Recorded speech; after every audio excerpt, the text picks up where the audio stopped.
അഭിനയത്തെ ആയാസരഹിതമായ ഒരു അത്ഭുതമായി തോന്നുന്നത്.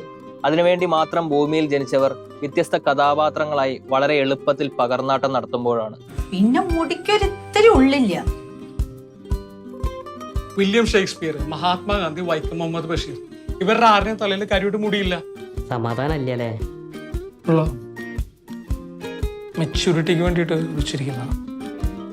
ഇന്ന് മലയാള സിനിമയിൽ അത്രയും അനായാസമായി അഭിനയകലയെ കൈകാര്യം ചെയ്യുന്നതിൽ ഒന്നാം സ്ഥാനത്താണ് വിനയ് ഫോർട്ട് എന്ന നടന്റെ സ്ഥാനം. സമൂഹത്തിലെ ഏത് തുറയിലുള്ള ഏത് ജീവിത സാഹചര്യത്തിലുള്ള കഥാപാത്രങ്ങളും ഈ നടന്റെ കയ്യിൽ ഭദ്രമാണ്.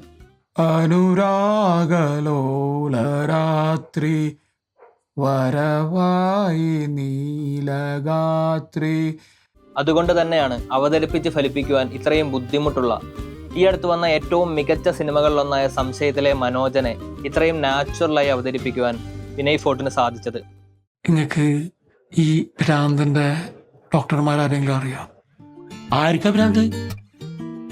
അതൊക്കെ ഭ്രാന്ത്. ഓരോ നോട്ടത്തിലും ചിരിയിലും ദേഷ്യത്തിലുമെല്ലാം മനോജനായി മാറിയ അത്ഭുത പ്രകടനം. നീണ്ട വർഷത്തെ സേവനത്തിന് ശേഷം ഇന്ത്യൻ കോഫി ഹൗസിൽ നിന്നും വിരമിച്ച അച്ഛന്റെ പാത പിന്തുടർന്ന് അതേ സ്ഥാപനത്തിലാണ് മനോജനും ജോലി ചെയ്യുന്നത്. സാമ്പത്തികമായി അത്ര നല്ല അവസ്ഥയിലൊന്നും അല്ലെങ്കിലും ഭാര്യയുമായി സ്നേഹസമ്പന്നമായ ഒരു ജീവിതമാണ് മനോജൻ നയിക്കുന്നത്. അവരുടെ ജീവിതത്തിൽ കടന്നു വരുന്ന ആദ്യത്തെ പ്രതിസന്ധി ഏതൊരു സാധാരണക്കാരനെയും പോലെ കുട്ടികൾ തന്നെയാണ്. സമാധാനല്ലേ? അർജന്റ് ഇടാ. നമുക്ക് അർജന്റൊന്നുമില്ല. വീട്ടിലച്ഛനെ ചുറ്റുപാടുകളിൽ നിന്നും സ്വന്തം അച്ഛന്റെ ഭാഗത്തു നിന്നുമെല്ലാം നേരിടുന്ന ചോദ്യങ്ങളെയും അവഗണനകളെയും എല്ലാം നേരിടുന്ന മനോജൻ ഒരു ദിവസം രാത്രി ഉറങ്ങിക്കിടന്നിരുന്ന അച്ഛനെ വിളിച്ചുണർത്തി വിമലയ്ക്ക് ഗർഭമുണ്ടെന്ന് പറയുന്ന ഒരു രംഗമുണ്ട്. നമ്മളെ വിമലക്ക് ഗർഭ 5-6 കൊല്ലയിൽ ഇനി അധ്വാനിക്കുന്നു. നല്ല തന്നെ. അത്ര ആഴത്തിൽ അഭിനയകലയെ അടുത്തറിയുന്ന ഒരു നടന് മാത്രമേ ഇത്രയും ഭംഗിയായി ആ രംഗം അവതരിപ്പിക്കാൻ സാധിക്കുകയുള്ളൂ. പിന്നീട് അങ്ങോട്ട് അവരുടെ ജീവിതത്തിൽ ഉണ്ടാവുന്ന ഓരോ മാറ്റങ്ങളും വിനയ് ഫോർട്ട് അതേ ആഴത്തിൽ തന്നെയാണ് അഭിനയിച്ച് ഫലിപ്പിക്കുന്നത്. അച്ഛനും അമ്മയും ആയതിന്റെ സന്തോഷത്തിൽ ജീവിതം മുന്നോട്ട് പോകുന്നതിനിടയ്ക്ക് വിമലയ്ക്ക് തോന്നുന്ന ഒരു സംശയം അത് അവളുടെ ജീവിതത്തിൽ വലിയ അസ്വസ്ഥതകൾ സൃഷ്ടിക്കുന്നു. ആ സംശയം അവൾ മനോജനിലേക്ക് പകർന്നു കൊടുക്കുന്ന ആ നിമിഷം മുതൽ വിമലയ്ക്കും മുകളിൽ മനോജൻ അസ്വസ്ഥനായി മാറുന്നു. ഇന്നലെ രാത്രി മുതൽ ഒക്കെ എന്തോരളക്കാം. അതെ, അവളെ കാണിച്ചിരുന്ന ഡോക്ടറെ ഞാൻ വിളിച്ചേനെ. എന്നിട്ട് അവളെ സ്ഥലം മാറിപ്പോയി. പിന്നീട് അങ്ങോട്ട് ആ സംശയത്തിന്റെ ഉത്തരം കണ്ടുപിടിക്കാനും തന്റെ സമാധാനം തിരിച്ചു പിടിക്കാനുമുള്ള നെട്ടോട്ടത്തിലാകുന്ന മനോജനെയാണ് നമുക്ക് സിനിമയിൽ കാണാൻ സാധിക്കുന്നത്. എനക്ക് ഉറക്കം വരുന്നില്ല. ജോലി ചെയ്യുന്ന സ്ഥാപനത്തിൽ നുണ പറഞ്ഞവരെ സത്യം കണ്ടുപിടിക്കാനായി മനോജൻ പുറത്തേക്ക് ഇറങ്ങി പുറപ്പെടുന്നുണ്ട്. അച്ഛന് സുഖമില്ല, ആശുപത്രി കൊണ്ടുപോകണം. എന്ത് പറ്റിയാ? പനി. ഓ, പനിയാ. പലരുടെയും ജീവിതത്തിലേക്ക് അനുവാദമില്ലാതെ കടന്നു ചെന്ന് അവരുടെ ജീവിതം അസ്വസ്ഥമാക്കി മാറ്റുന്നുണ്ട് മനോജൻ. ഇവിടെയെല്ലാം മൊത്തം ക്യാമറയാ. ഓർത്തിട്ടാണ് എന്റെ കൈകാലം പറക്കുന്നത്. പലപ്പോഴും നാണം കടയേണ്ടി വരുന്നുണ്ട്.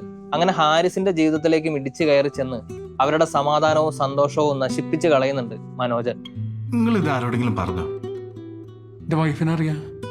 വിമലക്കെ അപേക്ഷിക്കേണ്ടി വരുമ്പോഴും വെല്ലുവിളിക്കേണ്ടി വരുമ്പോഴും കയ്യേറ്റം ചെയ്യേണ്ടി വരുമ്പോഴുമെല്ലാം ഒരു സാധാരണ മനുഷ്യനായി മനോജനായി തകർത്തഭിനയിക്കുകയാണ് വിനയ് ഫോർട്ട്.